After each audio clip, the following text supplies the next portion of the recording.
text real quick.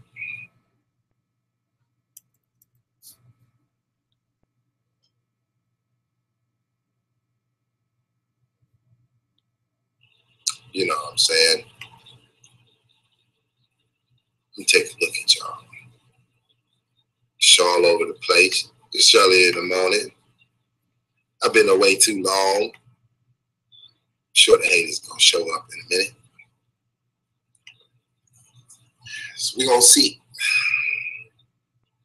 Let me start by laying down a little bit of this conversation first. So we're gonna hear from the true white Satanists. I want you to pay very close attention to the ideas that they put forth in their understanding, who their enemy is, and who the so-called enemy is of the Black conscious community at large on YouTube. These channels, you know, I've decided to move all away from their paradigm, so thus I'm not really speaking on anybody in particular, but you guys hear their channels, you know what they're talking about. And so we're just going to get into it. We're just going to lay down the facts. Y'all know how we do it. So let's hear from one real quick. Let me share the screen.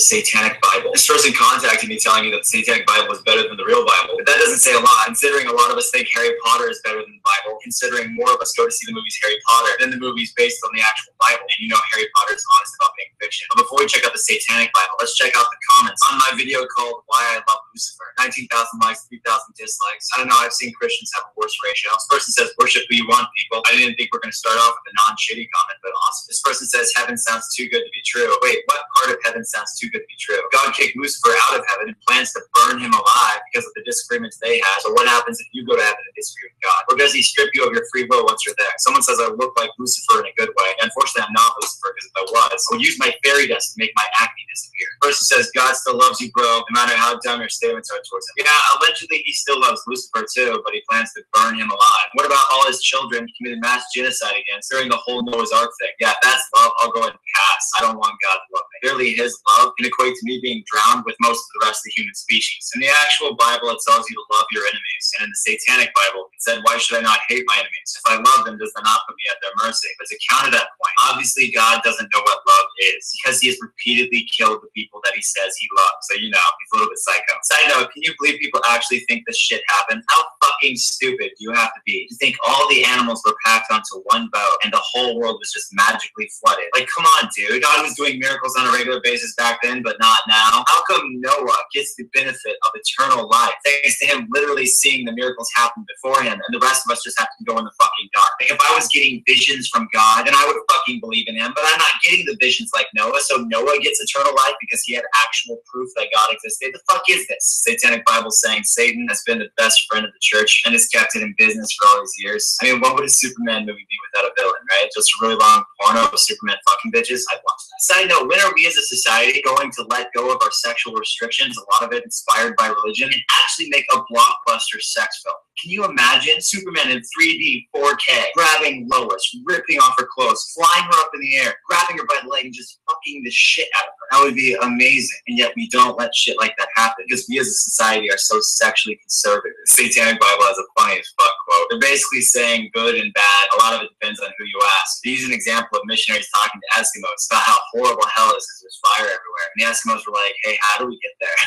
Here the Satanic Bible's talking about what I've already talked to you guys about, which is hypocrisy in the church. I personally encountered more immoral people in church when I was a kid than when I experienced out. And that's because Christians have this thing called forgiveness. The Bible literally makes it clear that you can do some of the most horrible shit so long as you give yourself to God, ask for forgiveness, and you can still fucking go to heaven. Let's hope the literal God that Hitler didn't pray for forgiveness right before he fucking died. Because yes, Hitler was a Christian. I mean, shit, here's Matthew 6:14-15 saying all you have to do to get forgiven for all your sins is forgive everyone else for all their sins. Here it says all we have to do is confess our sins and we will be forgiven. Fuck, Acts 3:19. It's telling you to repent and all your sins will be wiped out. It doesn't say, hey, rapists, you're excluded because you're terrible human beings and you shouldn't go to heaven. It doesn't say, hey, child molesters, you went too far, you're not going to heaven. What it says is shit like this. Yay, bye, sins. Bible's sending a pretty loud and clear message. Rape, molest, murder, etc. While the Bible doesn't always agree with those acts, it clearly states you will be forgiven for them, and that is unacceptable. Another logical statement by the Satanic Bible. Apparently the Bible teaches you to turn the other cheek, whereas the Satanic Bible says, hey, if someone tries to fuck with you, fuck with them back. Or in other words, defend yourself. Based on where the Bible tells you to not fight back, and the Satanic Bible tells you to defend yourself, I think I'm going to go with the Satanic Bible in this one. Regardless, there are plenty of other logical Satanic Bible quotes. There are also plenty of logical Bible quotes. The Bible is a very big book. But for as much as I know about the Satanic Bible and the actual Bible, I'm going to go with the Satanic Bible on this one, because at least the Satanic Bible isn't pretending to be something it's not. The Satanic Bible doesn't say it loves you and then drowns you. It appears to be what it says it is. I'd rather hang out with someone who's honest about being a dick than hang out with someone who's also a dick but lies to you about it on top of that. Enough said for now.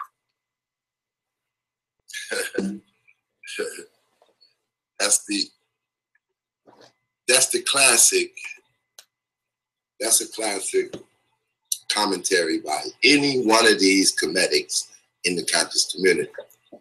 They all preach the same concept. I got another video by that guy. We're going to listen to it in a moment. But just to give some illustration of how the white Satanists, they're honest about what they follow. They show you the Satanic Bible. They say, well, you know, the Satanic Bible is honest. But that Bible, it's hiding something. And they don't know nothing about the conscious community. They ain't never heard of none of these guys that you see talking that talk. But the people in the conscious community, they want to deny that they're following the satanic ideology that was here before their Dr. Pitt, before Dr. Clark, before they came on the scene. You had too many of them. All the white Satanists, Madame Blavatsky, Alice Bailey, Anne Rand,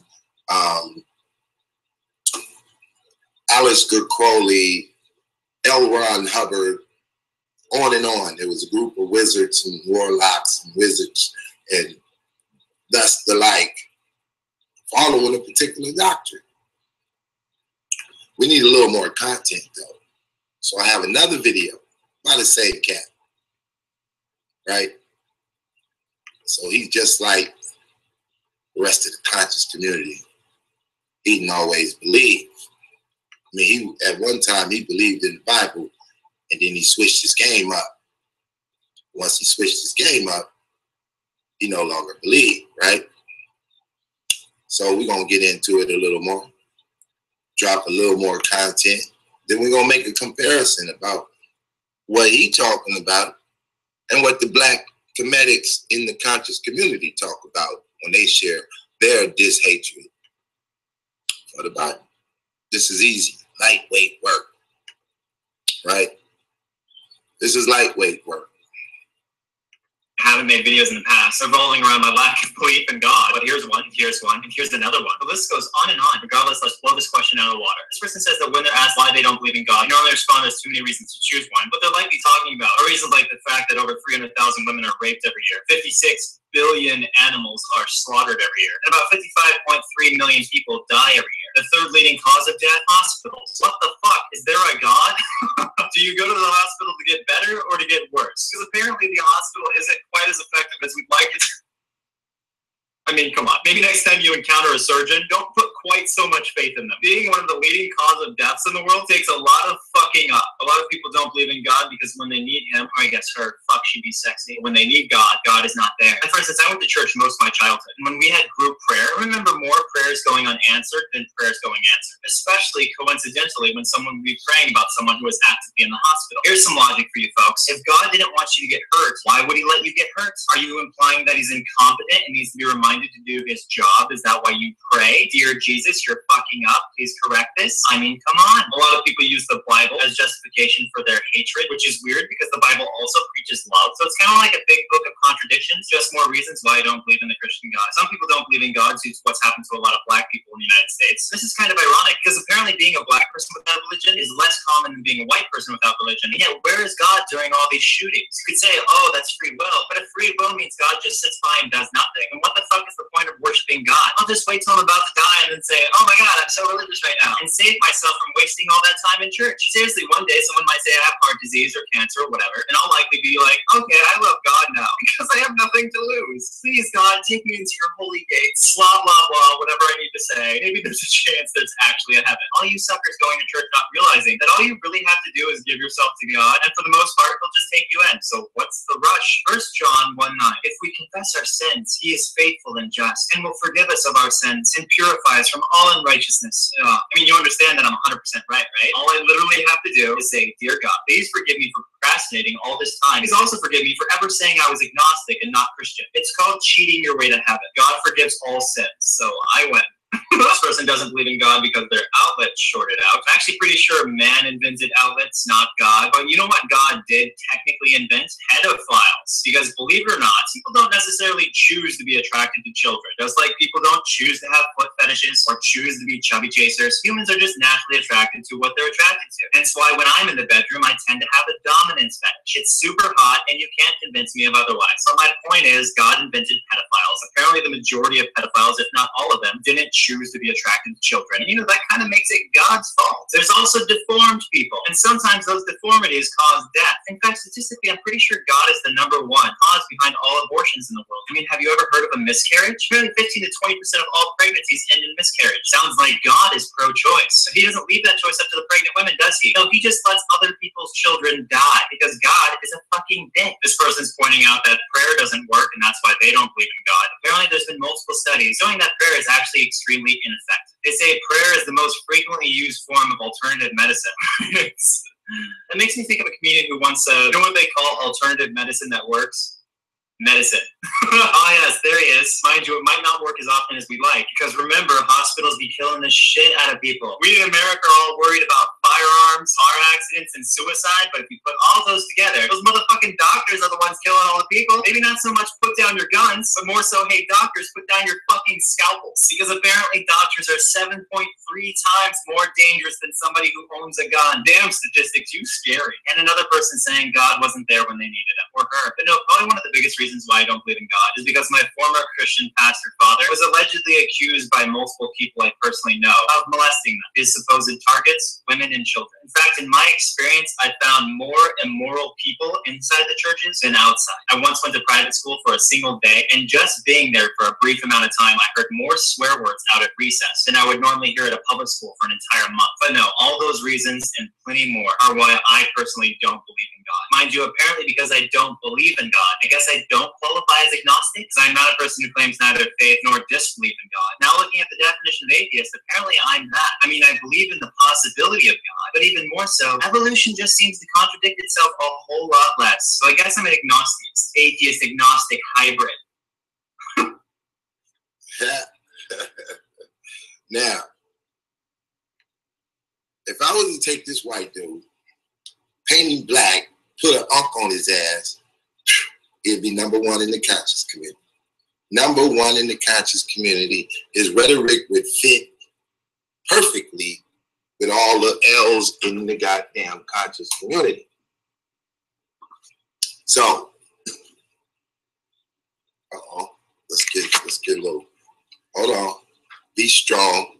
When it's on, it's on. All right. I got too many spotlights shining too bright late in the night. See if I can clear that up to get a good view.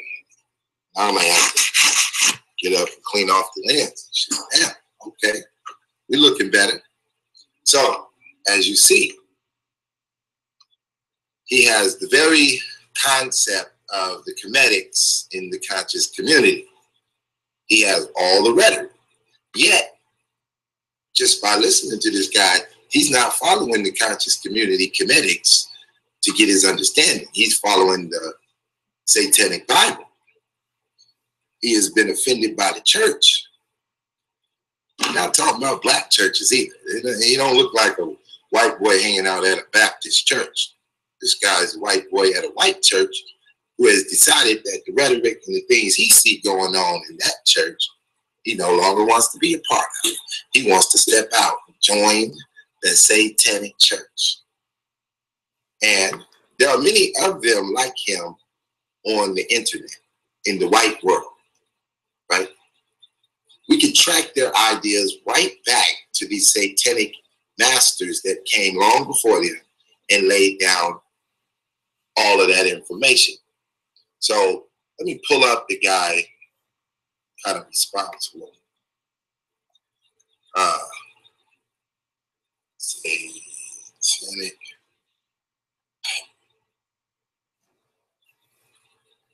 Right? So it's a man named Anton LaVey, right? Let's get a look at Anton LaVey. We're going to go to some Wikipedia. All y'all people hate Wikipedia. Hate this. Let's take a look at this guy, right? This is him. That's one of the comedics in whiteface. Well, if he was blackface, he's an atheist. Let's look at what he did, how he did it, right? Who he followed, what the hell he believed. Because this is the roadmap. This is how you come up with all of this slander, all of this nonsense, idiocy, violence, verbal violence. You know what I mean? So Anton Zender LaVey, he was born Howard Stanton LaVey in 1930. Died in 1997. He was an American author, one of them literary guys, a musician, and an occultist. He was the founder of the Church of Satan and the religion of LaVeyan Satanism. He authored several books, including the Satanic Bible, the Satanic Rituals, the Satanic Witch, the Devil's Notebook, the Satanic Speaks. In addition, he released 3 albums, including Satanic Mass, Satanic Takes a Holiday, and Strange Music. He played a minor on-screen role and served as technical advisor to the film The Devil's Reign, and served as a host of narratives with Nick Borges in the 1989 Mondo film Death Scenes. Right? Let's get down into the Church of Satan. Becoming a local celebrity through his paranormal research and live performances as an organist, include playing the Wiltzer at the Lost Weekend Cocktail Lounge. He retained many San Francisco notables to his party. Guests include the Corin D. Plessin, Michael Hayner, Chester Arthur, Forrest J. Ackman, Fitz Libero. Now, mind you, some of these names you can always notice that they tend to go towards Jews. So now you have a connection going on with the white Jews, the Ashkenazi Jews, the Sephardic Jew, right? And what they promote, they're Old Testament Jews. Thus, they believe that the Jesus of the New Bible, that he was a false prophet. He didn't exist. He was this, he was that. These are the narratives of the comedics. They often share this same belief about the Bible. And you wonder, who's sponsoring? Who's promoting these ideas? How did the Black community become so corrupted? If you ever seen the movie Cadillac Records, right? Took a Jew, set up a music company. He formulates and promotes all the Black soul music. Wolf. Oh man, he just kept coming with them one after another. All the great acts. The early stage of Motown. After Cadillac Records ended, Motown kicked in. And Motown was a victim of the era of Cadillac music, as they assimilated all the Blacks, but they couldn't get the money out. They were a victim to the circumstance that the Jews had already incorporated themselves into the Black life, and the Jews have always used the literary scene, our artistic scene, actors, singers, dancers, poets. They had controlled them ever since the 1920s with the Harlem Renaissance. They controlled that. They controlled our fight for civil rights. They controlled that. They control it to this day. How do you get the Jew out of our business? You surely don't get the Jew out by integration. That's just fueling the Jew to have full control over the ideology and the format in the way blacks perceive themselves. They wrote a lot of movies. No Way Out. That was a good movie back in the day. One of their greats. Let's get that movie real quick. See, some of this stuff you got to go back and you got to view it. You got to go see what the hell was really going on. And what's that guy's name? Here we go. This is the one we want. 1950 film. Yeah. So let's take a look at it. I just want y'all to see this stuff as I'm pulling it up. I know I'm all over the place. This might be a long show. I don't know. I'll throw the link out and see if y'all join in the conversation. We can be here for 4 hours. Wake everybody up to the good news that the white Satanists agree with you, Kemetic people, wholeheartedly. So here's the movie starring Sidney Poitier. Now, Dr. Luther Brooks, that's Sidney Poitier in the movie, an intern who has just passed the state board examination to qualify for his license to practice, is the first African-American doctor at an urban country hospital in which he is trained. Because he lacks self-confidence, Luther requests to work as a janitor, as a junior resident at the hospital for another year. Johnny, Dick Paxton, and Ray Biddle, Richard Winmark, brothers who were both shot in the leg by policemen as an attempted robbery, and are brought to the hospital's prison ward. And as Luther tends to the disorientated Johnny, he is bombarded with racist slurs by Ray, who grew up as Beaver Canal, a white working class section of the city. Believing that Johnny has a brain tumor, Luther administers a spinal tap, but Johnny dies during the procedure. Wondering if Ray's antagonism may have caused him to be careless, Luther consults his mentor, chief medical resident Dr. Daniel Warthon. And Warthon concedes that a brain tumor was only one possibility.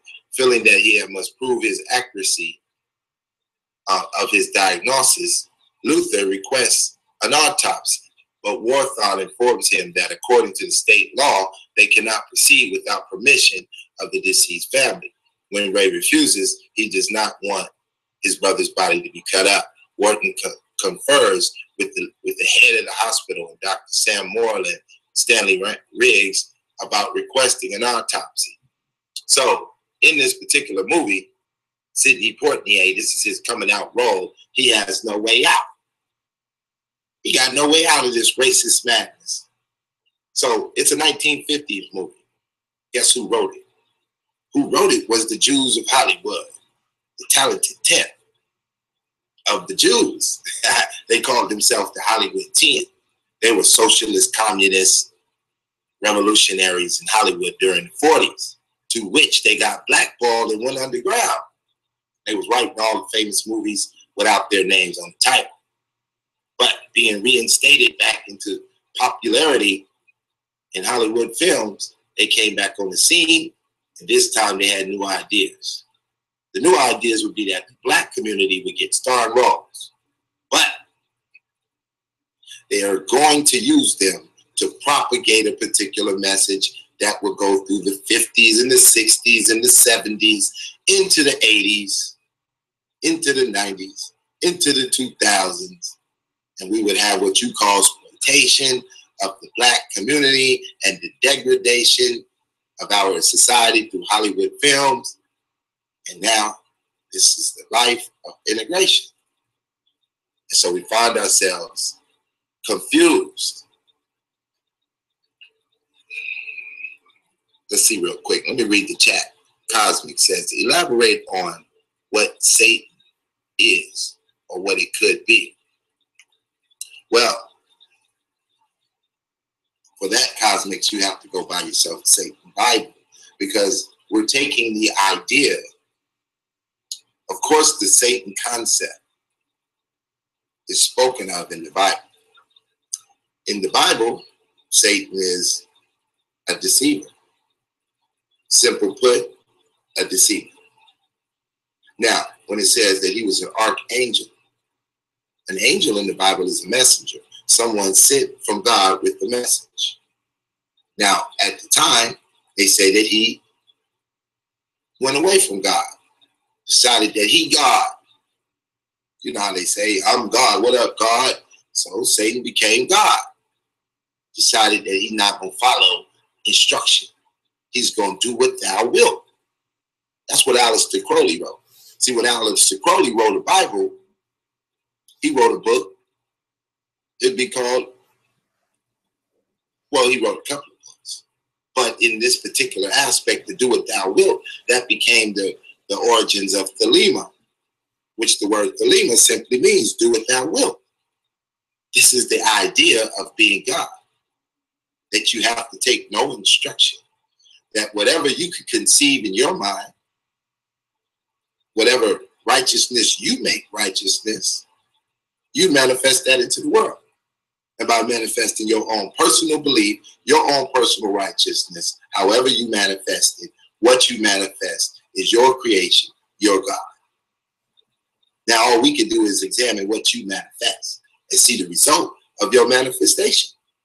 And then we got to line that up against people that we consider to be righteous throughout history. So when we see righteous people that make it into the world history, and we see the acts that they committed, and we line them up to your information, what you manifested, and then the result of your manifestation. So if we start with Aleister Crowley, who created Wicca, now we can look at Wicca because that's one of his manifestations of his do what thou wilt policy. When we look at the rhetoric coming out of the group, we take his Torah cards. And although the Comedics say, well, Aleister Crowley wasn't on point, he twisted and flipped our information. You don't seem to want to throw the information away because Aleister Crowley got a hold of it. But when the Christians tell you, hey, the Bible is African as well, and the white people got a hold of that. Well, when the white people get a hold of the Bible, you want to throw the Bible away. You don't want to say, well, they twisted the Bible. You don't want to say that.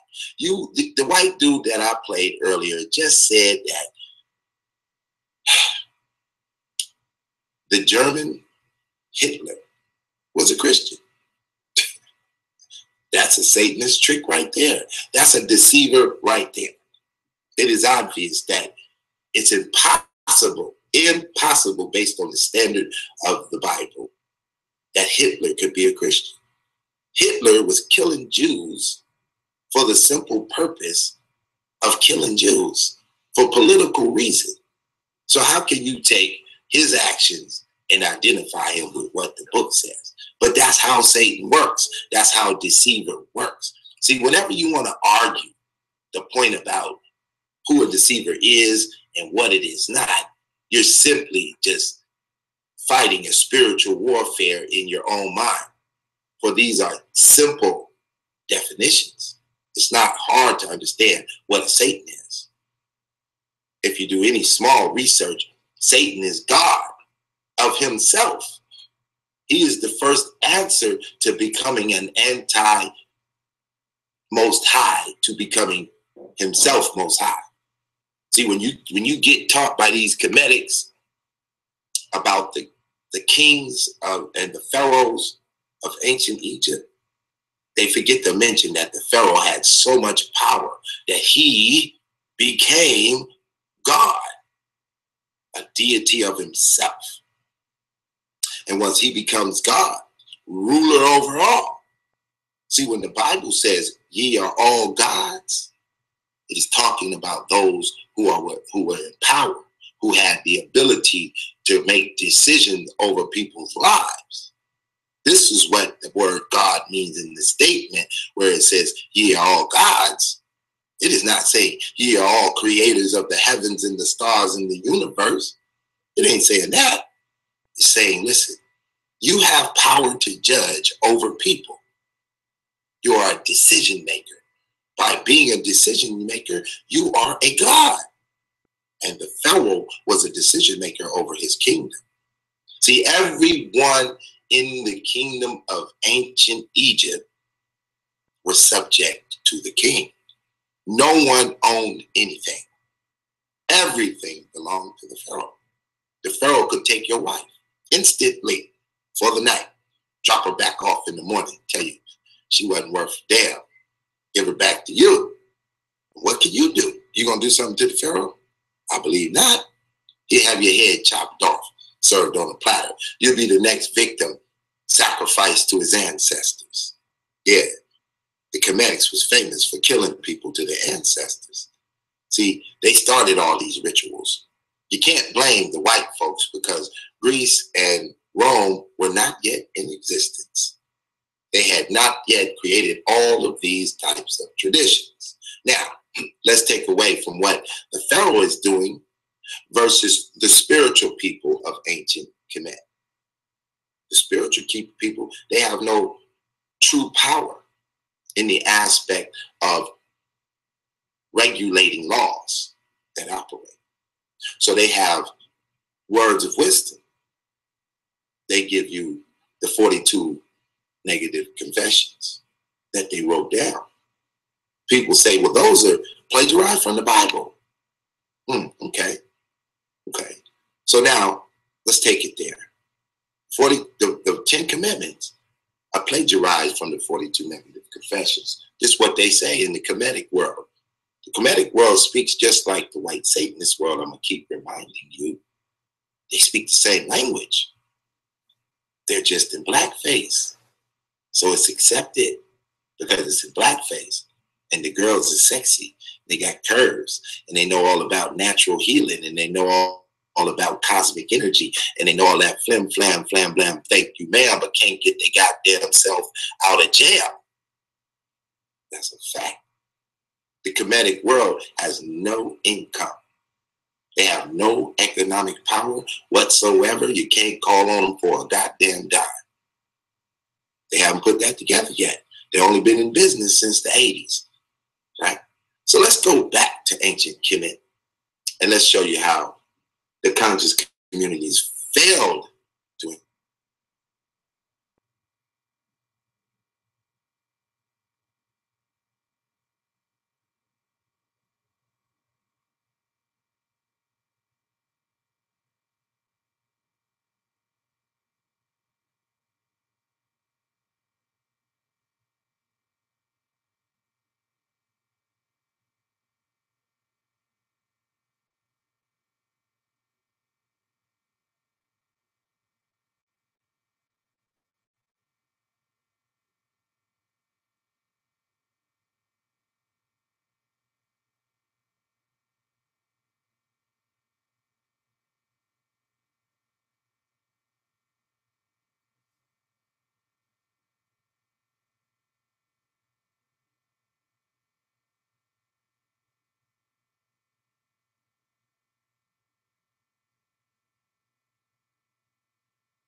All right. I had to restart the whole computer. Hopefully, you're still hanging in there. Okay, I'm coming back up. All systems are back. You can't stop the techie with the Kaneki. Okay, so we back at it.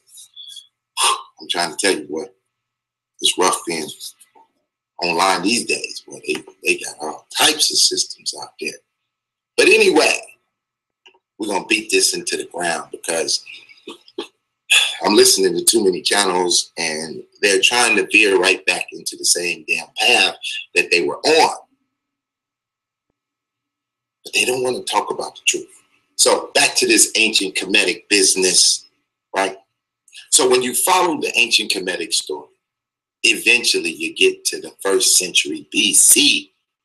No one has proved that the Kemetics have migrated out of ancient Egypt by the millions, right? This was a major city located on the Nile River that could supply millions of gallons of water and food to millions and millions of people, and thus a great city was formed.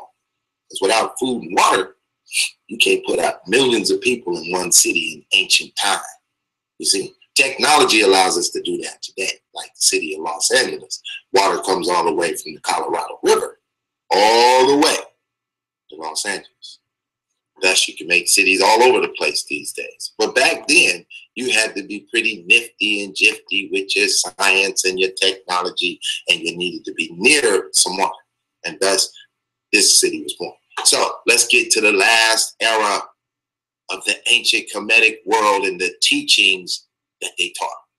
So according to the narrative, both Bible, history, and the Kemetic world, in the 1st century, the ancient temples of Kemet were open. They had priests who were under the guise of Rome, and prior to Rome, they were under the guise of of Greece, Alexander the Great, the Ptolemies, all the way down until the Caesars took power. So in the 1st century, the Kemetics were oppressed by the Romans. The Hebrew Israelites were oppressed by the Romans. The Romans was following Roman mythology, which they switched up from Greek mythology. And prior to the Greek mythology, there was the Kemetic mythology. So now that Kemetic mythology is still in existence. The temples of ancient Kemet is still open. They are masters of their history. They write in a fine writing of hieroglyphics, of Coptic script, of Demotic script, and all the scripts. They know all the scripts. You can't fool them with their own story. And the Bible is presented by the so-called apostles, to whom the Kemetics and the white Satanists say, that wasn't real. This ain't real. There's no real God, right? So here you go. One of the apostles, supposedly Mark, he appears in Kemet. He's in the city. He's in this great city of Alexandria. He's walking around. He's checking out the scene. He sees one of the temples. The temples are open. He walks into the temple. He sees the priest. Now the priests, they're following a long 5,000-year tradition. They know about every god Kemet ever had and every ruler ever ruled, and they're in their teaching. Same system, but further along. They're teaching out a different script these days. They got the hieroglyphic, the ancient script. They got the Demotic script. They got the Coptic script. Like we said, they got all the scripts. They got all the knowledge. They know all the books. They read it all. For a century. In walks an apostle. Supposedly, the Apostle Mark. So the Apostle Mark looks at the priest and says, hey, what you got there? He said, well, we got these 42 negative confessions, and we got all of our ancient deities and all of our worshiping practices and so forth and so on. He says, okay, let's have a conversation. So they have a conversation. He's spitting that Bible. They're spitting that ancient Kemetic science. Now, if the Bible was so stolen, would it not be that they would be able to identify their own information? Wouldn't it be that way, that the Kemetic priests of the first century could identify their own information? Don't you think they would have said, listen, it's our information that you're trying to run on us? That ain't what they did. When they heard this information, when they heard the rebellion against the people who are oppressing them by this particular group and ideology. See, in history, in the first century, it is only the Christian ideology that is rebelling from the Roman oppressors. The Coptics and the Demotics and the Kemetics, they're not rebelling. They're in total cooperation. They have been cooperating since Alexander the Great. They have fully integrated. They are integrated and living in it and loving it. Just like McDonald's, they're loving it. They don't really love it, but they're loving it. They're living with it copacetically. There's no aggression. They never fought back. Where's the great war between the Kemetics and the Greeks? Where's the great war between the Romans and the Kemetics? It doesn't exist. It doesn't exist. But you can't get these guys to talk about that. They fly all the way to Egypt and show you the ancient ruins, but don't show you the goddamn war. Where'd all these Kemetics go? Where did the great migration happen? They don't tell you. They don't speak on it. Because what happened, they don't want to dispel. So now, you have the apostle, and you have these Kemetic priests standing in temples that are open for business. For anyone visiting Alexandria in that day could attend the temple. You could learn about the ancient Kemetic system. It's open for business. Now, with the presence of the apostle and the understanding of the Gospels, they cannot bow to Caesar. It is just, it can't happen. But the Kemetics, they've been bowing to ruling powers for 500 years now. At least 300 years, maybe 400 or 500. Whenever Alexander the Great showed up. Some of you historians know the exact date, maybe 330 or something like that. Who knows? Who knows, who knows, who knows, right? But they would have definitely been able to recognize their own information if the apostle was coming with stolen information. The Kemetics love the book, The Stolen Legacy.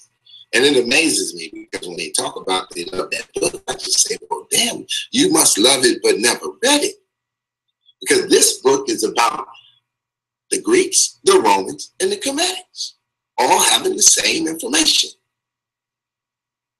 all having the same gods, all having the same practice, the same way of building societies, the same way of governing societies. And America has the same goddamn system as them. I'm talking about the political wing of America, that old great Washington, D.C. Washington, D.C. is following ancient Rome, which was following ancient Greece, which was following ancient Kemet. Even in today's literature, we got a big hairy beast. He has legs like a goat, upper body like a man. They call him Moloch. Moloch. He's the demon that lives in the labyrinth. This is an ancient story that travels through time. Guess who Moloch is? Moloch has two horns. Man body up top, goat body at the bottom. He's buried in the labyrinth. Well, Moloch is Amun-Ra. Don't believe me? Google it. The two horns are just like the two pillars on the helmet of Amun-Ra. That story transformed through each society when it went from Kemet to ancient Greece. He turned into Zeus. Zeus had a son. His name was Hercules. Hercules was half man and half God. Jesus was half man and half God. Oh my gosh. Why are the Comedics preaching white Satanists in blackface? That's the question. Why does your information line up so well? Why does it line up so well? Who has put y'all on it so deep? How do y'all deny this information? Why do y'all deny this information? Since they're against God, why aren't they accepted? Why isn't their information acknowledged, right?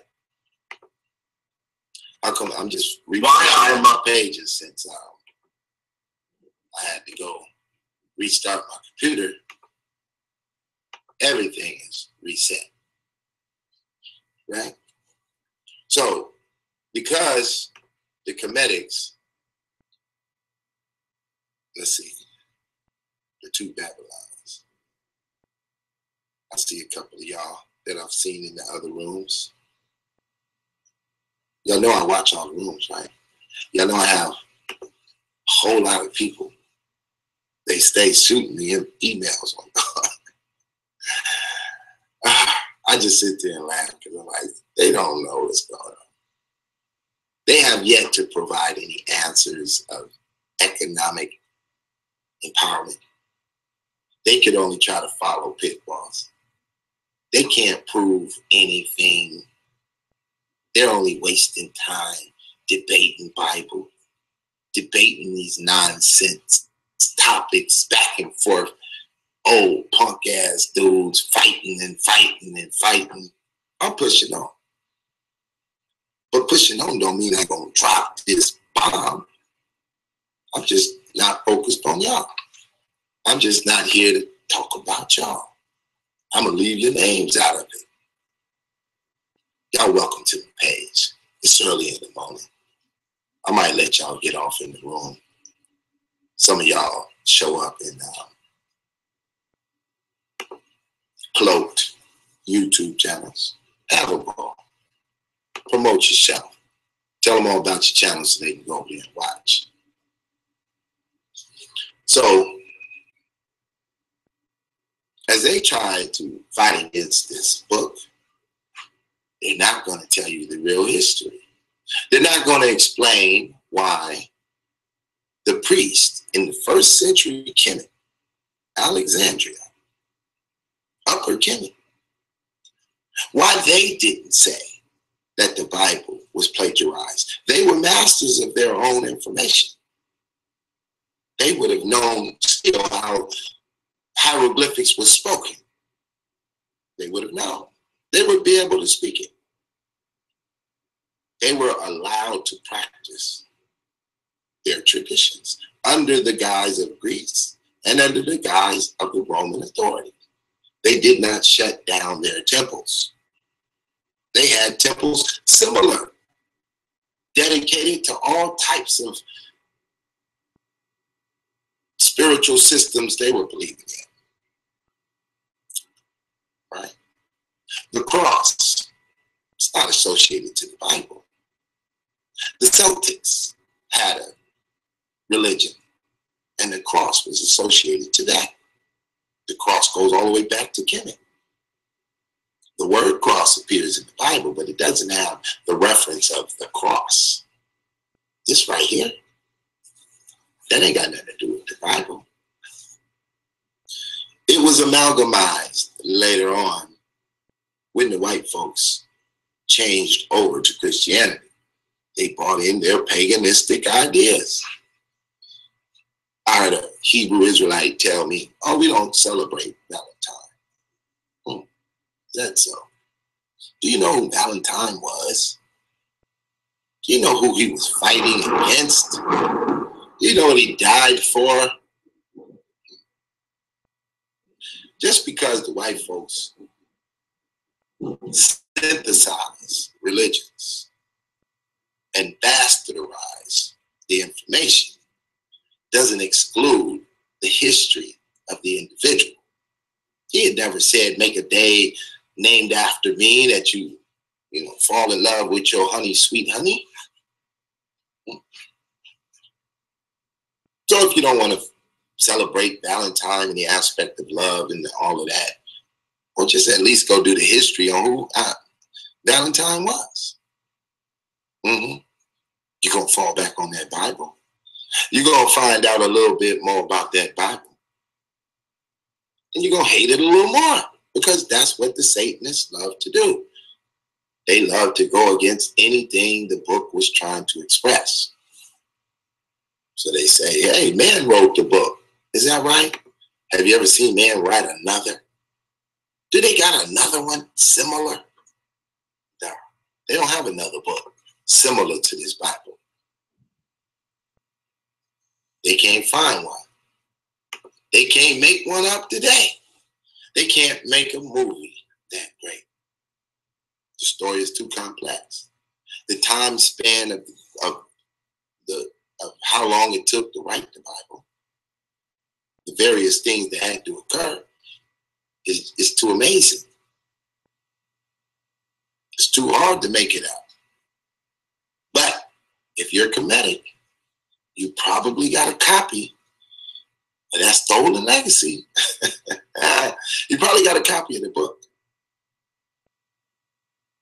I wonder, do you accept that the Greeks and the Romans were following Kemet, and that the American government is following Kemet? I wonder if you ever took time to go watch my video, The Kemetic Kool-Aid. I wonder if you took a drink of that Kemetic Kool-Aid, and if you had fallen victim to white Satanism and blackface. This is why there's an attack on Christianity on a global scale, right? Somebody decided to write a book about it. Somebody said, we need to write a book. We need to write a book persecuting the global assault on Christianity. Big book. Paul Marshall, Layla Gilbert, and Nina Shea. They wrote a book about it. It's a big book. I still haven't got deep into it yet, but I can't talk much about it. I got shit to do. But there's a global assault. The Kemetics are assaulting. The Islam is assaulting. The Jews are assaulting. The atheists are assaulting. They're assaulting. They're formulating together. But they're trying to act like they're divided. It's going to be hard to deal with this program over here. See, all of these Kemetic demons, you know, you out there. Not all of you are as bad, though. I talk to a lot of Kemetics. I get along with a lot of them. I attract a lot of them to me for some reason. I'll be like, what in the hell are you calling me for? You know I'm going to smash that shit. They be like, but you're funny, though. I'll be like, okay, well, you know. We try to make the pill easy to swallow. Because if you're going to push it, you got to push it right. You got to explain why the priests of the first century closed down their temples. Can we get that history? Did the white folks make the Kemetics close the temples? Hell no. Did the Christians make them? Make them? No. They simply told them the gospel. And according to the way Africa is framed out today, by today's standard, the first church was built in Kemet. Explain that. Why wouldn't white people build the first church in white land? Why wouldn't they have a church built? Because they were following Kemetic information and they were building sacrificial things to the gods. They weren't building churches.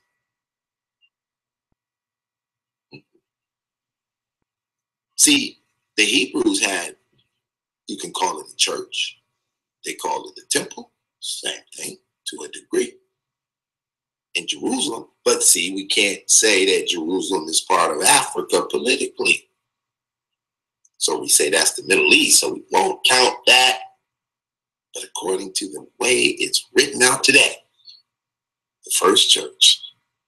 The first church was in Kemet. Can't deny that.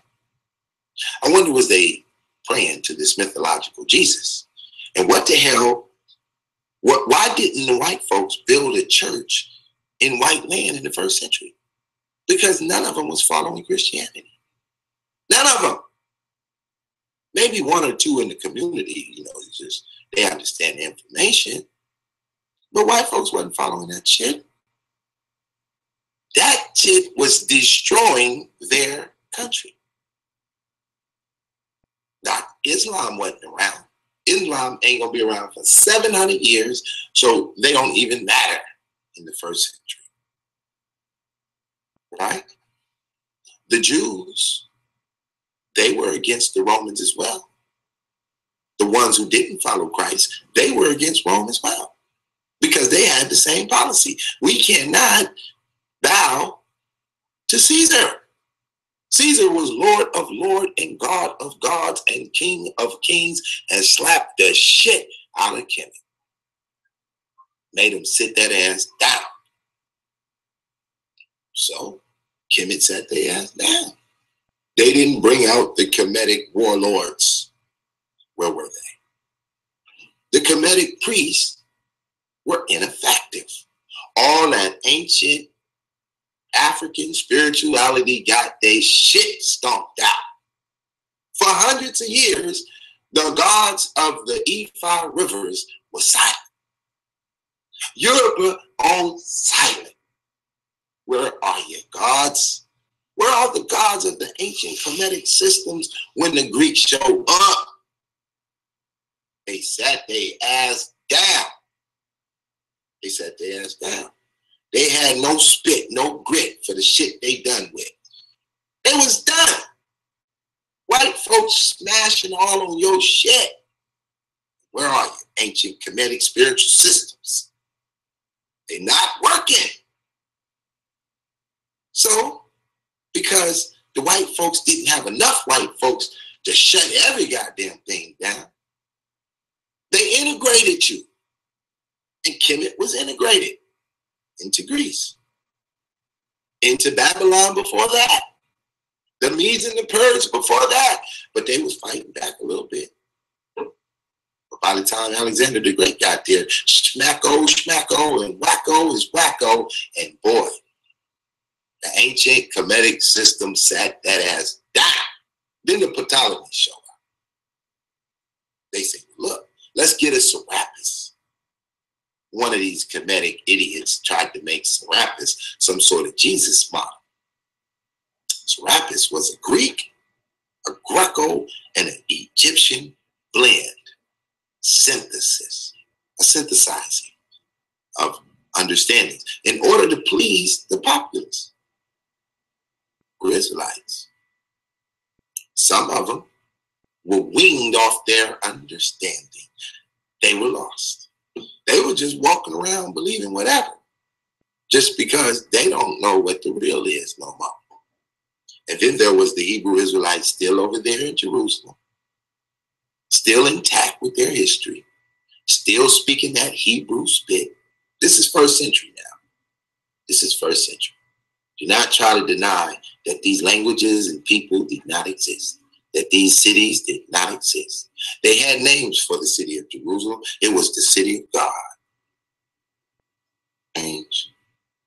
That with all the Kemetic deities in Kemet, they named Jerusalem the city of God. If Jerusalem in the first century is the city of God, then what in the hell was Kemet? It had more gods than the God allowed. Thousands of gods lived in Kemet, but yet that wasn't the city of God. It had no power because they had fully integrated Kemet, bastardized everybody, and that damn Jerusalem is disobedient to Caesar. Just a problem, a thorn in the goddamn heel. They don't want to follow the rules. Why they don't want to follow the rules? because they have rules that they go by. They call them the commandments. They are the commandment keepers. They are the light to the world. Nobody else is like them. Everybody else didn't want the heat and bowed down to Caesar. Caesar's a badass man.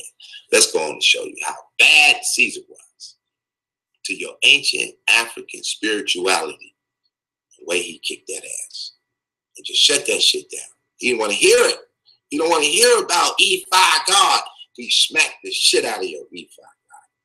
You don't want to hear about that shit. It didn't faze him none.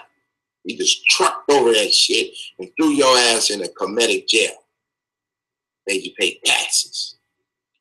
Made you drop that bullshit and get with this real. But he respected the system because his city comes from it. His gods come from it. So he respected it. And he blended his community in with that community, right? And you guys are liars. If you do not give answer to why those temples were shut down in Kemet, you're just a bunch of liars. I'm listening to the conscious community, thinking that they gonna all unite. That's bullshit every time it fly out anybody out. Black folks in America are not uniting on a common front. That's some bullshit. That's when you know bullshit going on. Anybody time somebody talking about we all uniting, they goddamn lie. Because the Hebrew Israelites would not unite in the goddamn first century. They wasn't going for that shit. They got rules and regulations that do not allow them to unite with no bullshit. Period. They cannot obey. Oh, man. So if I don't drop this shit and keep it pushing, you guys would just be doomed to these fools and this bullshit conversation they kicking on a daily basis. And they go hard because they so goddamn strong. You can't not get around the idiocy that they spit. That shit too strong. Right? So hold on. Let's take a look at the Roman Empire. Right? So this is first century Rome. Right? Let's get it. Let me hide this part. I gotta hide that so that we can see this without. All right. So down here. Okay, it won't let me zoom in, so I'm gonna have to do it a different way. Hold on. Be strong. Okay.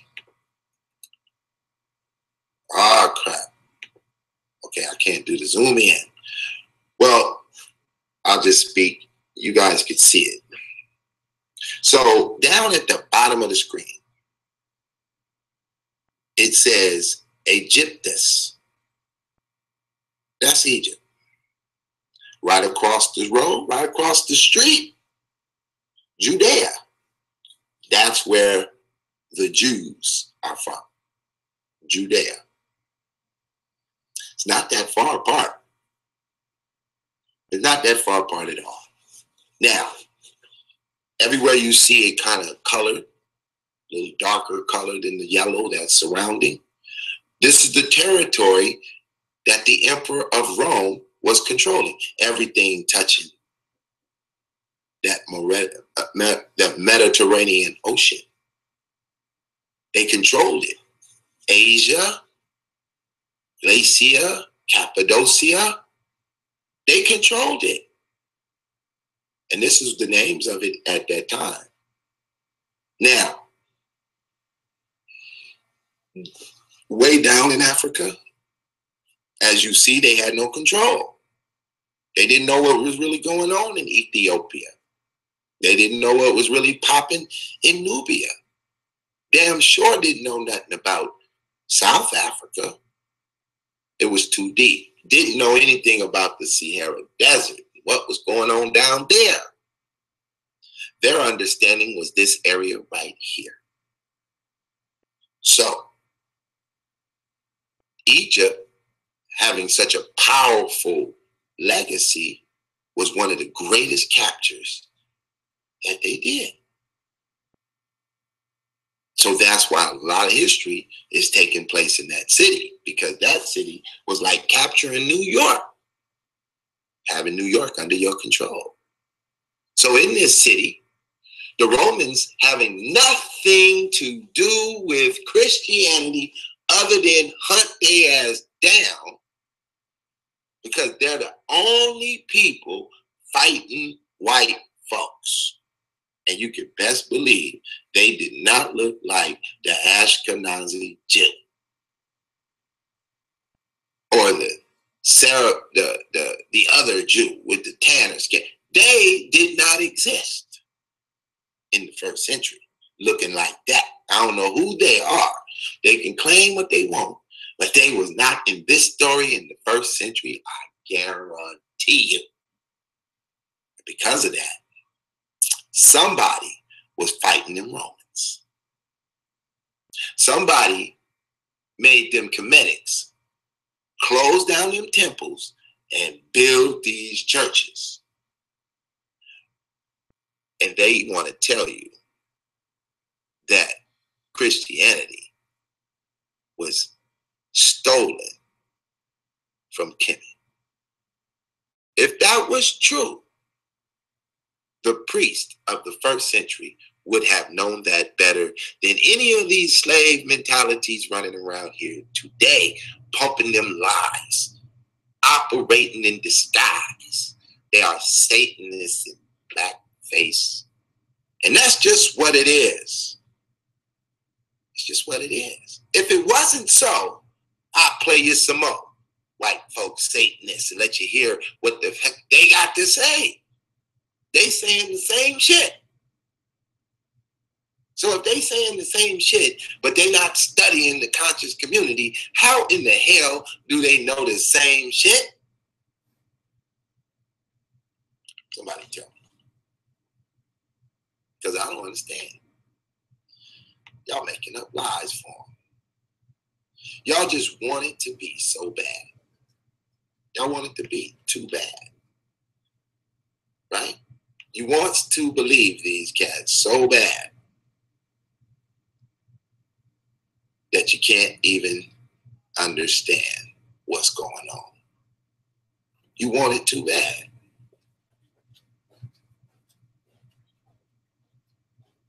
Let's look at a couple of celebrities, right? They got a couple of celebrities in Hollywood. None of them believe in God. I don't know why.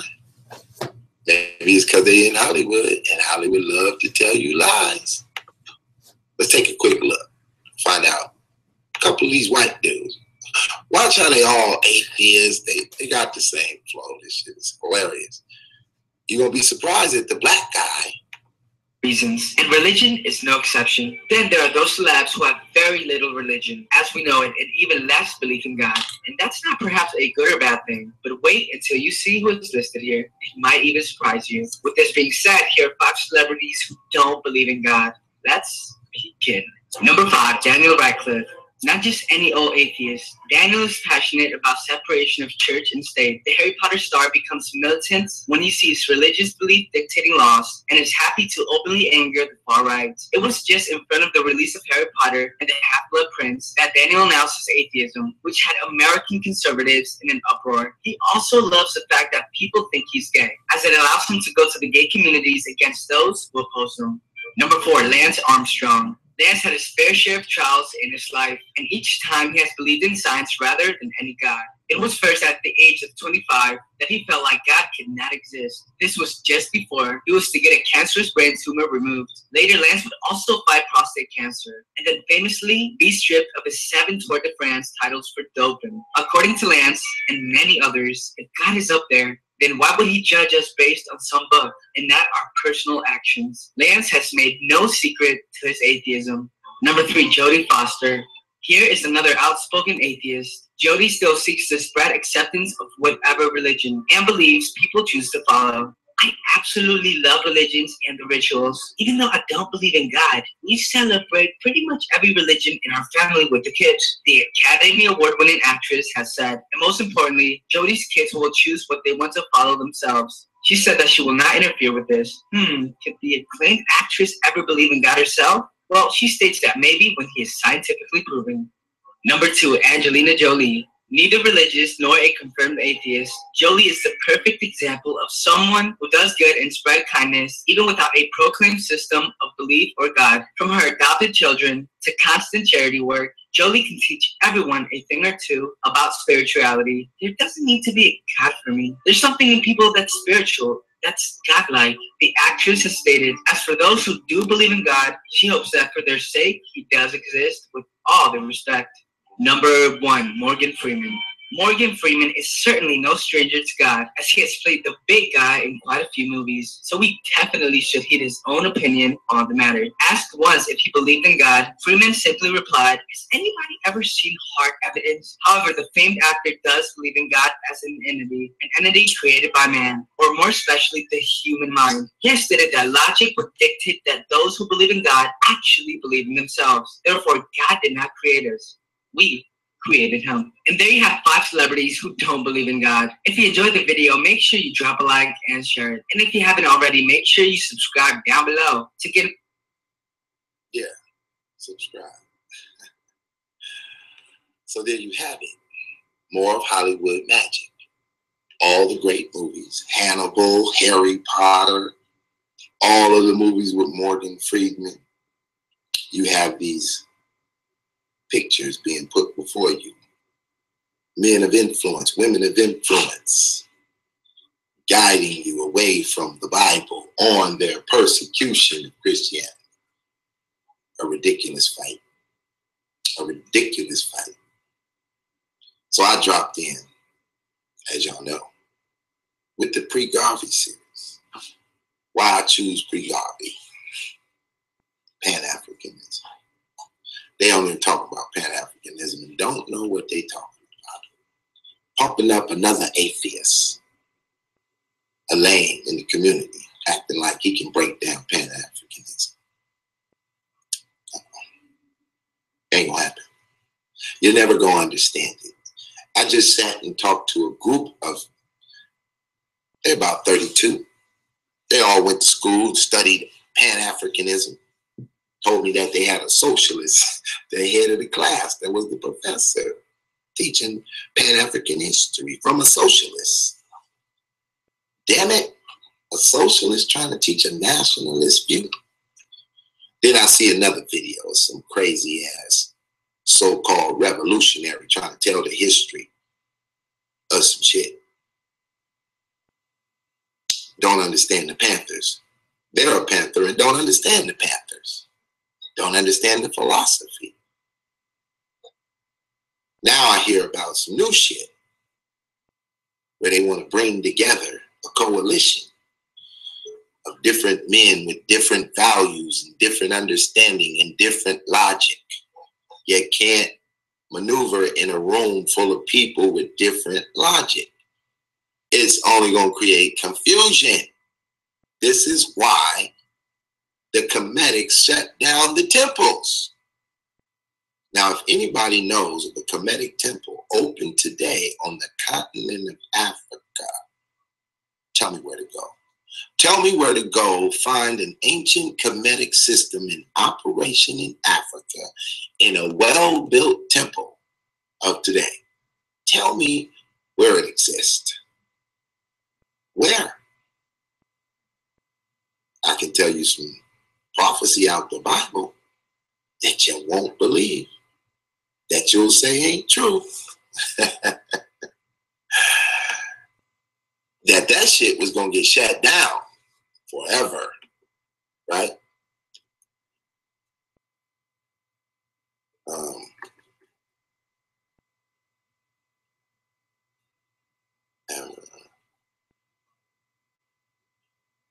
Y'all don't want to believe it. So, let's hit you with this verse.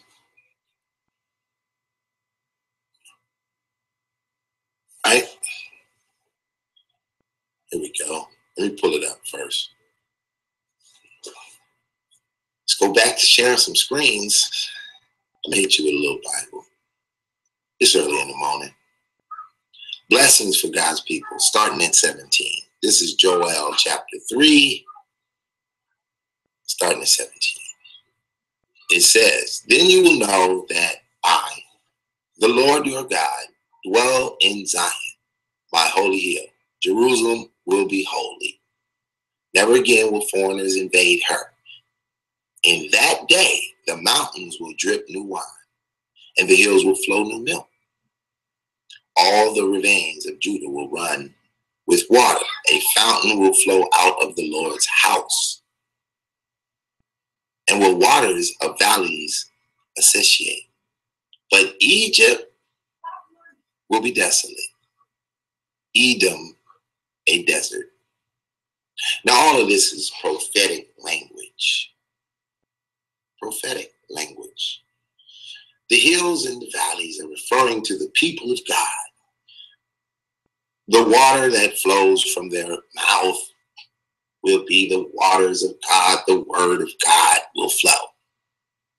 In Egypt, oh yeah, that's going to be the great city. See, the great city was destroyed in 70 AD. Y'all know about that preterism. Y'all hate for me to drop that preterism. But the city was destroyed. That city was known as the prophetic Sodom and the symbolic Egypt. And it'll be destroyed forever. In like manner, the system opposing it was also destroyed. So what the Comedics got to do, not reconstruct some churches in America, some temples in America. They need to go back to the continent of Africa and tell us why the temples were closed. I've seen Ashwa Kwesi travel to Kemet on video many a times, but he never visited a temple open for business. He visited relics, old stones. He just bypassed the Coptic church. He didn't want to walk in there and find out what really going on around here. He wanted to go to the relics. Talk about the good old days when the temples were open. But the temples were closed. Which Kemetic has done a story or a video on the ancient temples of Kemet and the last one open for business? They tried to resurrect the cult of the cats. What you know about the cult of the cats? The last dig trying to get it in. It didn't last. It was destroyed. Then the entire system of the Roman Caesars was also destroyed. They were following the same system as pointed out in the book Stolen Legacy. I repeat again, Stolen Legacy damages all the Comedics. Y'all running with them white folks. Y'all integrated with them white folks then, and you are integrated with them white folks now. And you're trying to confiscate the red, black, and green flag. And you're trying to integrate that too. Ain't gonna happen. Ain't gonna happen because you guys are fully integrated. All you're doing is Satanism. In blackface, your words agree way too much with theirs. Your program is way too close to theirs. Therefore, your shit shut down already. Unless you go operate with them. This is why all you good for is Hollywood. You're a Hollywood movie. That's about best you could be. The comedic reconstructionists of America. Why I never hear y'all talk about comedic reconstruction? Why does Pitt have to bring it out? Huh? Why is that so? I bet you if I drop this link, they won't show up. I bet you. I bet you if I drop this link out there, they won't show up. This ain't as easy. Oh, shit. Y'all don't even matter at this. Pit boss keep pulling up shit. Yeah. About religion. Egyptian paganism and Kemetic reconstruction. There are some traditions of modern paganism that follows the structure of the ancient Egyptian religion. Typically, these traditions sometimes referred to as Kemetic paganism or Kemetic reconstruction.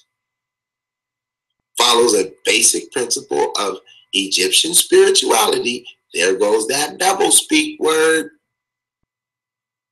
Such as honoring the nature or the deities and finding a balance between man's need for the natural world. Like many ancient cultures such as Greek and Romans, there goes your trio, your combo. There go your integrated kids. You know how you did them Greeks and them Romans. You built their societies. The Egyptians incorporated religious belief into their daily lives rather than keeping them separate. Kemetic reconstruction, a recon tradition, is one based upon actual historical writings and attempts to literally reconstruct the practice of specific cultures. Y'all don't even want to know. Y'all don't even want to know about this lady right here. She wrote some cold books. Paganism, Wicca expert. Y'all pushing that Wicca. Y'all not pushing Kemet. Y'all pushing Wicca. You trying to play it off like it's Kemet. I got you. But the white folks call it Wicca because they know what they're looking at. This shit's Wicca. Look at this. This is what you love. See, you can't say that this Kemetic information comes from black folks in the modern day. You can't say that. All you can say, and you can tell us the history, tell us you don't agree with Champollion and all the others. You could try to push Dr. Ben out there as he gave you the truth in the booth, but the white folks was on it long before you. Long before you. They didn't even try to resurrect a true temple. Now, Aleister Crowley did. He created the temple. He created Thelema. Y'all don't want to know about that Thelema, do you? See, the framework, in addition to the Kemetic reconstruction movement, there are also many groups that follow Egyptian gods within the neo-pagan framework, utilizing the Northern Europeans, the wheel of the year, and the Wiccan Sabbath dates. Oh, shit. The Wiccans are following the Kemetics. The Greeks were following the Kemetics. The Romans were following the Greeks, following the Kemetics. And Moloch still lives today in Wicca. Let's get Moloch on the scene. Where you at, Moloch? Moloch. It's crazy. I hate the fact I know this shit, don't you? Get Moloch on the scene. Let's take a look at Moloch first. Oh shit, that ain't the Moloch. We gotta put the mythology on there. We need the white Moloch. There you go. Come on, Moloch. Where you at? Look, you can't get a good picture of Moloch. There you go. See, this is the white version of Moloch right there, right? This is this guy. He got the double horns. He looked like a big ass Viking. He got the two skulls, shrunken skulls on his head, right? You see the emblems coming off his beard. He got 3. Oh, there's some symbolism going on. There's some symbolism. He got the hairy legs, the animal legs. That's one version. That's one. fairy tales. He showed up in all their fairy tales, right? Now let's go to the pages. See what pops up. Moloch. Let's go to Wikipedia. Wikipedia. Now, Moloch is the biblical name relating to a Canaanite god associated with child sacrifice. Damn it, man. The name Moloch results from a diaphonic vocalization of the Second Temple period in the theum based on the root MLK, king. There are a number of Canaanite gods with names based in this root, which became similarly associated with Moloch, including the biblical Malcolm, the great king, which appears to refer to the god of the Ammonites, as well as the Tyrene Melquots and others. Rabbinical tradition depicts Moloch as a bronze statue heated with fire into which the victims were thrown. This has been associated with reports by the Greco-Roman authorities on child sacrifice in Carthage and Baal and Haman, especially since the archaeologists excavated since the 1920s have produced evidence for child sacrifice in Carthage, as well as inscriptions included in the term MLK. Either the theorem or the technical term associated with sacrifice, that's Moloch. 18th century depiction of Moloch idol. Oh man, the Babylonians had a Moloch. Oh shit. Any more pictures? Any more pictures? Let's see what that is. Here's a statue to Moloch. You see, he got the eye on his chest. You see all this shit? You see the symbol in the center of his chest? That's the Lima. That's that wicker that Crowley jumped on. You see the sun? Oh man. This is a depiction. You see his third eye open? He got his third eye open. He got the double horns. Now, watch how I can just take white folk Google and connect these dots. This shit too easy. Too easy to do. Why y'all even playing with it? If y'all was keeping it real, I wouldn't even have to do this shit. I would say, well, you know, if you want to learn about the real, just go listen to them. So I'm going to put Moloch, Egyptian gods, right? A list of Egyptian gods and goddesses. So,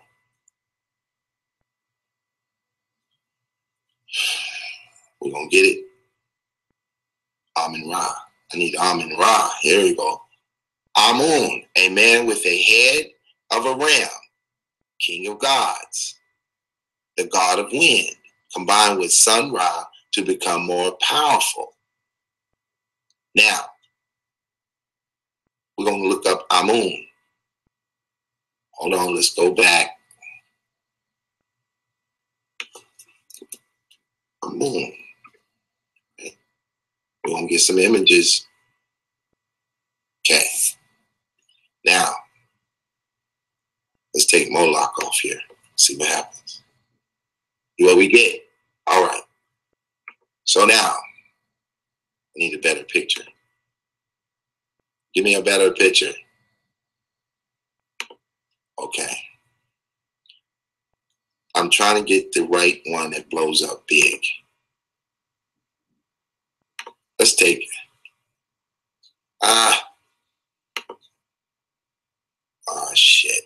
Come on. What's up with these pictures? Come on, man. We got the whole world watching. Oh man, this is crazy. Oh, get back, get back. Hold on. We're gonna find one. Is this one? All right. We're gonna use a real amulet. I'm gonna pull it off onto my computer so I can blow it up. Bring it on up. Y'all can get a good look. So, the hat he wears, the double pillars, as that transferred over to the Greek god, right? Those double pillars would exist. Let's give you an example, right? Let's go with the top god. Let's go with the Greek gods. Right? Oh, we don't want that. Hold on, be strong. A list of the Greek mythological figures. Okay. So we want to find the top one. We want to find Zeus. Where is Zeus? Okay. The king of gods. This is the guy. So the king of the god rulers of Mount Olympus, the god of the sky, weather, thunder, lightning, law, order, and justice. He is the youngest of the Cronus of Rhea, and overthrows the Cronus and gains sovereignty of heaven for himself. The art is depicted in regal, mature man with a sturdy figure and dark beard. He is usually attributed to the royal scepter and the lightning bolt. His sacred animal includes the eagle and a bull. His Roman counterpart is Jupiter. Jupiter in Rome is Zeus. We need to know that, right? So here we got Zeus. We're going to connect Zeus and Jupiter right on into Molech. Right on into the rest of them. So all of these gods, right? Now this is the one that they would depict with that hat right there. He would become Serapis later on. As you see, none of this shit is connected to the Bible. All this shit connected to Kemet. This is all connected to Kemet. Stop playing with it. So let's go back and let's get the history of Moloch, right?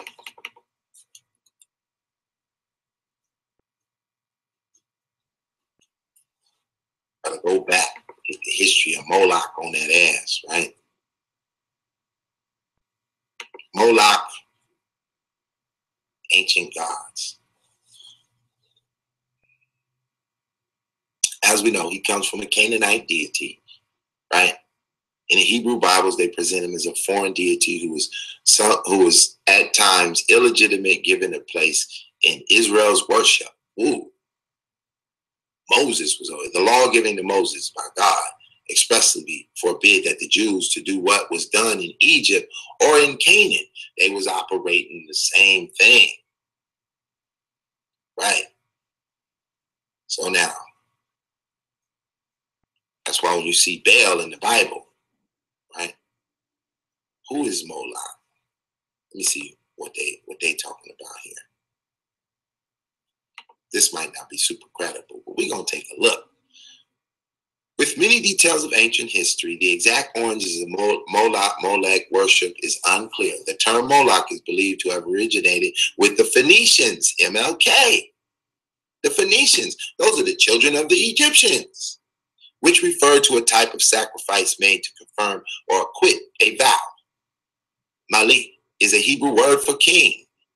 It was common for the Israelites to combine the name of pagan gods with the vowels in Hebrew words for a shame, Bosheth. This is how the goddess of fertility of war, Astar, became Ashtar. And the combination of MLK, Malik, the Boshtar results in Moloch, which could be interpreted as personified ruler, a shameful sacrifice. Remember, this was a sacrifice of children to the gods. This was Canaanite Egyptian worship of the Phoenicians. In the city of Carthage, that's where the boat builders built the boats. That's where the written language for Greek would emerge, with the Phoenicians. They would go over there and teach those Greeks, and the Greeks would name their kings, their deities, and steal the legacy of Kemet. Yeah, the Phoenicians were a loosely gathered group of people who inhabited Canaan, modern-day Lebanon and Syria and Israel, between 1550 and 300 BC. In addition was sexual rituals. Moloch worship include child sacrifice or passing children through the fire. It is believed that idols and Molochs were giant metal statues of a man with a bull's head. Bull's head. Remember when them Hebrew Israelites was worshiping that bull in the desert? And Moses came down and smacked them up. Was ready to kill them all over this madness. What are you doing worshiping Moloch? You aren't supposed to be worshiping Moloch. You a Hebrew. These are Canaanite gods, black people gods. The hell are you doing worshiping them black folks gods? I wish them Ashkenazis would say that was them in the desert. I wish they would pull that one on me. I'll smack them up, be like, you was worshiping Moloch in the desert. Yeah. See, the story is so confusing these days. Once you put Satanism in blackface, shit goes crazy. That's why the conscious community is dying. Because they shit been exposed. Pitt boss on the scene, dropping this shit down early in the goddamn morning. Just making your day numb-minded. Just mind-blowing shit.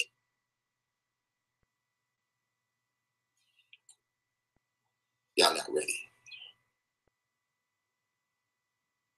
I have a different breakdown. It's gonna take me time. I wasn't prepared in this thing here to break this all the way down and break you from Amun to Moloch. But he appears every century. He's in the video games these days. You can catch Moloch in a video game. Operating correctly operating.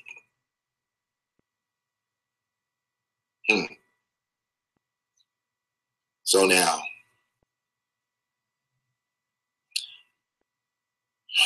the world is fornicating with whoever NZSI is. Pitt boss ain't no futurist. The Bible is completed in the 1st century. Sorry, everything happening today is not biblical prophecy unfolding. That's just not the case. All you have today is systems. Some systems follow in proper order, others are not. The same results begin to happen. We start to see the same effects. Because once you do the same thing, you get the same effect. That's just the law of nature. But you're not going to learn this listening to all these idiot channels. Well, I think I'll drop the link just in case it's an early bird out there who, I'll leave it up for a little while, see if somebody want to click it. Usually they stay off my channel because it's hard to take the heat. Over here at the Pitt Boss channel, it ain't that easy. You're just not going to come on here and pump that fake Pan-African to me. You're not going to come on here and drop that bullshit madness over here. My questionnaire is difficult. Should you try me, I'm going to hit you with the questionnaire. You have to know what you're talking about. This ain't the easy. This ain't the easy route over here. Over here, you don't get the drill. The drill is real. I'm ready for battle. If you decide you want to take it on. Other than that, I'm going to drop a little bit more and say good morning to you. It's time to get up. Now, you know, I changed my course around a little bit. I'm going down with the program, the STEM. No one else is pushing the STEM because they ain't gonna push Booker T. Washington. If you ain't pushing Booker T. Washington, what kind of STEM is you pushing? Who you gonna base your STEM on? Who brought that info? I heard a lady say, well, black people need to be operating science and they need to be operating relationships in the black community. Like, don't you know we got to reconstruct the children's thought process? Don't you understand? In order to gain ground, we got to re-educate the children so that as they grow up with a new mind to lead us into a different direction, because the people who've already grown and accepted their ideas is too hard to change. They change, but it doesn't happen as quickly as children. You take children 7 years old and give them 10 years of training, and when they're 17, they're ready to attack the world with a brand new mind in 10 years. You can't do that with adults. It takes forever to train an old dog new tricks. They don't switch up as fast. You've exposed the whole conscious community at the end of 2016. They're already back to their same goddamn tricks. They must think they're going to win. They're going to lose. They're doing the same shit to a new crowd, a brand new crowd who's not familiar with all the videos they dropped over the years. So they just rehashing it, talk about this, talk about that. They want to bring in counter COINTELPRO. Look, if they were techies and they understood how cold this tech game is, it's over.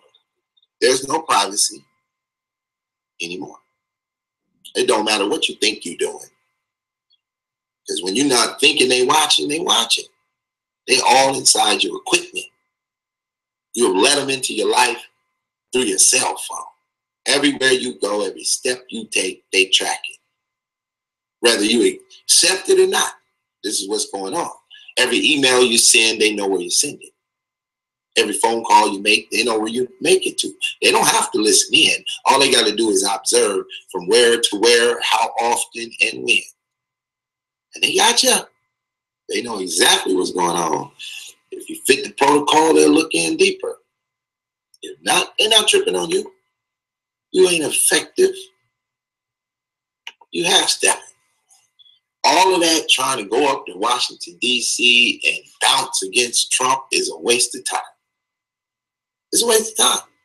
Black folks ain't got no jig with white folks in politics. Forget about it. You ain't structured. You don't have no leverage. You're not operating any major corporations that stand by themselves. The ones that we got are all infiltrated and operated and funded by the broader of America, who do not agree with black folks being on their own, doing their own thing. Therefore, they're controlled. So if you're going to go up there marching and hooping and hollering with a controlled population, you're going to lose. No one is going to finance your anti-Trump program. They're not going to finance it. They know you're not going to win to be getting behind you.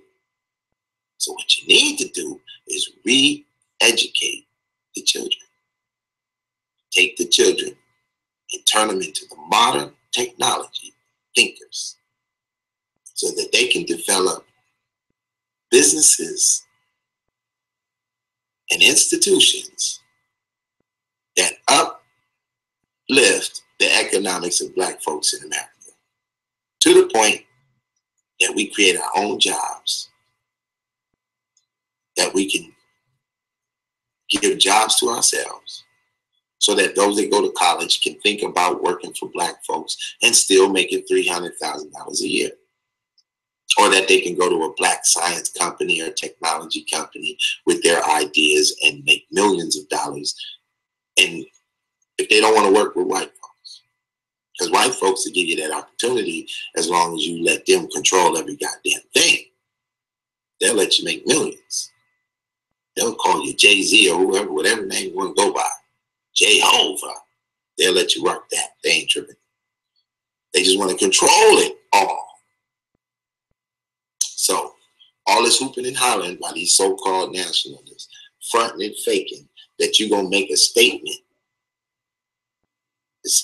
We've seen it all. None of it's working. Only thing that is for sure is that you can control your environment through your economics. That's for sure. Yeah, they could attack that and try to break it down, but they got to bring the crack back. You got to bring the guns in. You got to start locking everybody up for speeding down the street in their vehicles. You got to start harassing the group to tear it down. And when they start the harassment, we can identify the enemy. We can identify you once you start your harassment. But until that time, you're not going to win. So y'all don't have to listen to Pitt Boss. I'm going to drop my website on you. It's going to smack you in the face. I'm going technical with my shit. I've already started products. We got the soap. The soap is done. It's sitting on the shelf. We waiting on the goddamn labels. The labels are coming this week. Takes time. Takes time to build some righteous shit. I'm sending out all the information. Y'all gonna be soap makers and producers if you care to be. We're gonna even advance past that. I got more products for you, easier to make, easier to manufacture if you don't got a lot of money. The soap ain't going nowhere. We just gonna learn how to make it. And you're gonna learn how to build. Then we're gonna get super technical with this shit. We're going totally technical, advanced. We got tech builders, internet app developers, coders. We need deep. If I show you all the shit Pitt Boss could do, if I show you I could track every YouTube account on this thing, tell you how much money they make, when they make it, and what day they get paid, Pitt Boss could do it. That's what having a technical mind is about. That's what being a calculated risk taker is about. I don't waste my time with it because I'm not interested. I don't give a shit how much you're making. I don't care. That's the only reason why I'll show you. Because it doesn't bother me. I'm not tripping. I'm on some other shit. I'm on the mothership. On some other shit. Smoking on some, you know what I'm talking about. It's too early in the morning. So, I'm not going to come on as much as y'all like me to because I'm going to nail this shit. I'm going to develop some shit. I will upload. I will show y'all the progress in my moves I'm making. You know, I don't have the same support structure as the other channels that talk about the nonsense. So, since I don't have the support structure, I'll limit my intensity and focus on the business until the business supports me. Then I'll come back. Balling on your motherfucking ass. I'll show you how to do this, son. So, you know, I'm going to dip out of town. I'm going to make some moves. I'm going to upload some video. I'm going to show y'all Pitt Boss in technical and technicolor. And I'm going to lace you with the game. If y'all can accept it, as we move down the road of this year, I'm going to quickly divide what I'm doing versus these other channels and their nonsense conversation. They scared to hit me up, be like, come on and face us then, Pitt Boss, because I will come on their channels and decimate that shit. They be scared of that shit. And I'm not even interested in doing that. And I understand why they stay back off my shit. Because they ain't never heard this shit. They ain't never heard of somebody rocking Booker T. They ain't never came with that. None of them. None of them can go back 3 years ago and play me a video where they was rocking Booker T in the pre-Garvey history. None of them. They all got that shit coming over here to see what I'm doing. And I put it out there for them to have their own spiritual warfare. Now, connect that Bible to Moloch. Other than they mention a Moloch with the Canaanites. Connect that shit to the Bible. Black Satanists, white Satanists in black face. Connect them dots for me. I'll come back on here and show you the Celtic history with that paganistic shit that ain't got shit to do with the Bible. Everything to do with killing. Nothing